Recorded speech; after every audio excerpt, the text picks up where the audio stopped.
চিরাজ শুনিতে পেয়ে জ্বলিয়া মরে অভিমানে।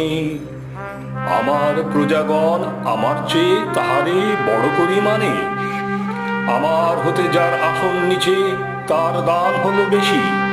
ধর্ম দয়া মায়া সকলে মিশে এ শুধু তার রেশারেশি। কহিলা সেনাপতি ধর কৃপাল, সৈন্য কর সব জড়।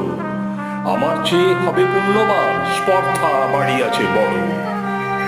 চলিলা কাশীরাজ যুদ্ধ সাজে, কৌশল রাজ হারিরারে। রাজ্য ছাড়ি দিয়া ক্ষুব্ধ লাজে পলায় গেল দূর বনে। কাশীর রাজা হাসি কহে তখন আপন সভাসদ মাঝে। ক্ষমতা আছে যা রাখিতে ধন, তারই দাতা হওয়া সাজে। সকলে কাঁদি বলে দারুণ রাহু, এমন চাঁদেরও হারে। লক্ষ্মী